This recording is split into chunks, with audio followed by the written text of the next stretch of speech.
Sadly, Martin Luther King Day seems like a failure, and I've blogged about this before, and the fault doesn't lie with Martin Luther King. The fault lies with our society and lies with those who not only attempt to provoke violence, and the violence doesn't always have to be physical, by the way. So the blame not only lies with those who attempt to provoke violence, the blame lies with, and ultimately lies with, those who engage in the violence and then perpetuate it. For example, the violent anti-Semitic rhetoric that is heard nowadays, and it's all in contrast to Martin Luther King, who was a philo-Semite, who actually said that when you're talking about anti-Zionism, you're talking about anti-Semitism. Although, ironically enough, he took the name Martin Luther when his name was originally Michael. And to be fair, though, a lot of it was that most people just didn't even think to research Martin Luther and find out what he was really like. Because Martin Luther King, for example, was a Protestant, and especially many Protestants at the time thought, oh, it was just a bunch of Catholics and a bunch of uptight, non-believing Jews making all these allegations. They didn't realize that Martin Luther wasn't exactly the Protestant reformer that he was held out to be. And I give Martin Luther King this, even for just taking the name of Martin Luther. He was used to somehow redeem that name. Anyway, that's another discussion, though. And my whole point is that we still have a long way to go, even just in terms of, for lack of a better term, how Jewish people are treated. And as I said, Martin Luther King was a philo-Semite and wanted Jewish people to have a homeland, yet the violent anti-Semitic rhetoric that's still out there clearly does not promote a spirit of civil rights in regard to Jewish people. And also in terms of people with disabilities. By the way, I thought I fall in both categories, being Jewish and a person with a disability. Even people with disabilities don't have civil rights completely. Even, for example, and I talked about this in a video yesterday, the woman who, for whatever reason, burned her baby, whether she acted out of postpartum psychosis or whether it was murder. As all the facts come out, time will tell.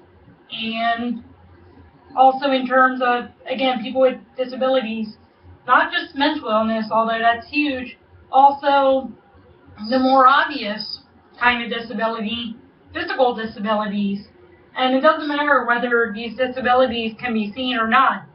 Just in terms of people who have physical disabilities that cannot be seen, for example, multiple sclerosis, and I guess you could put fibromyalgia in there, and people say, well, they're not necessarily physical, they're more, a lot of them are more, I guess, I don't know if I'm using the right word, like immunological or whatever it is, and either way though, those disabilities do affect the muscular system and other systems that are affiliated or associated with the, I guess, physical part of the body.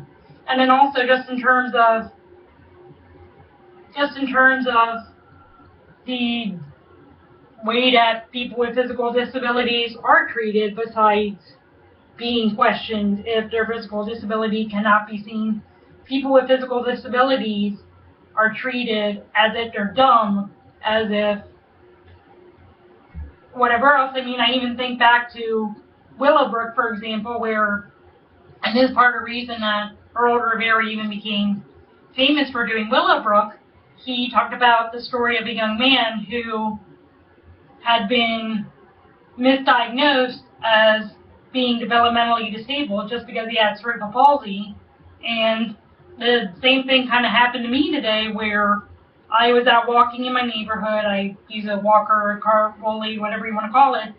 And I'm a dog owner as well, so I was walking in my neighborhood, had the walker, saw a woman with her dog, And then I went through the hi, how are you, this, and then I said, who's this, referring to the dog?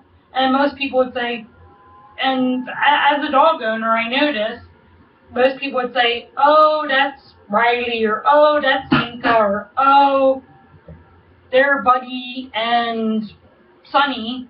But she said to me, that's my dog.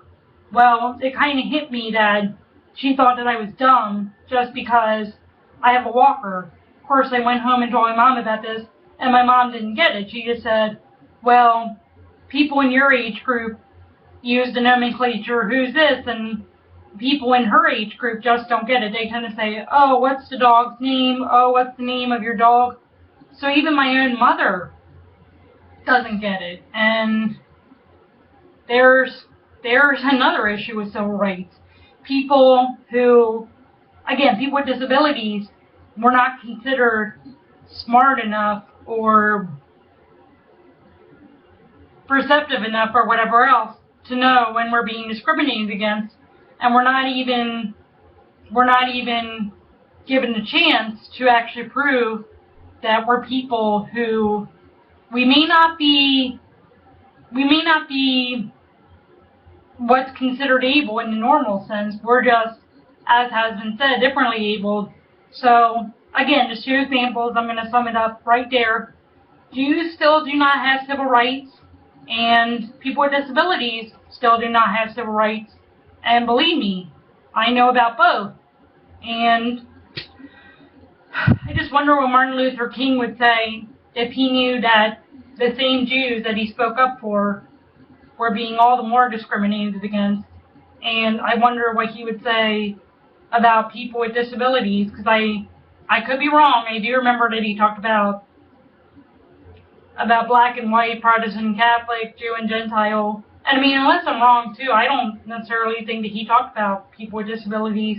Please correct me if I'm wrong. So that might have even been a flaw in Martin Luther King's push for civil rights, that he didn't consider people with disabilities. And as I said, if I'm wrong, please correct me.